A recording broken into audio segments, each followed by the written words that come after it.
जय हिंद साथियों। आज हम बात करेंगे मोतियाबिंद के बारे में। ठीक है कि मोतियाबिंद होता क्या है। ठीक है, तो ये जो आपके पेपर में 2 नंबर में पूछता है। ठीक है, कक्षा 10 विज्ञान में, विज्ञान के पेपर में 2 नंबर के प्रश्न बनते हैं। तो इस परिभाषा को तैयार कर लीजिए, ये अक्सर पूछे लिए जाते हैं। ठीक है, तो इसका मोतियाबिंद होता क्या है, आप लोग इसको देखे होंगे, जो बुजुर्ग लोग होते हैं उन्हीं को होता है। तो इसका हम परिभाषा लिखवा देते हैं यहाँ पर अच्छे से। तो यहाँ पर लिख लेंगे हम परिभाषा, क्या लिखेंगे। ठीक है, इसका परिभाषा लिखवाते हैं।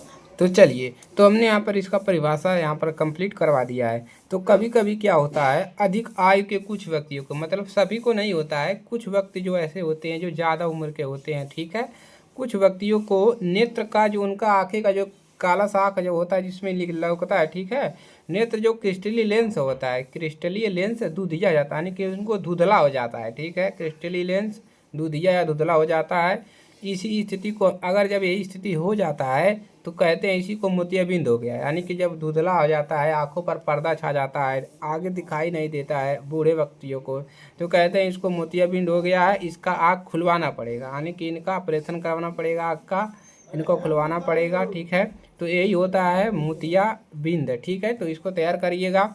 बुजुर्गों को होता है, यानी कि जवानों को नहीं होता है, कभी कभार हो जाता है, लेकिन अधिकतर जो होता है वो बूढ़े व्यक्तियों को, औरतों को भी और व्यक्तियों को भी होता है, सभी को होता है। ठीक है, तो यही आपका होता है मोतियाबिंद। इसको तैयार कर लीजिएगा और पेपर में 2 नंबर में आएगा। तो इसी प्रकार से इतना ही आपको इसमें लिखना है, कोई चित्र इसमें नहीं बनाना है। ठीक है, तो कभी कभी अधिक आयु के कुछ व्यक्तियों को नेत्र का क्रिस्टली लेंस दूधिया तथा धुंधला हो जाता है, इस स्थिति को मोतियाबिंद कहते हैं। ठीक है, लाइक कीजिएगा, शेयर करिएगा अपने दोस्तों के पास, ताकि वो भी इस परिभाषा को तैयार कर लें।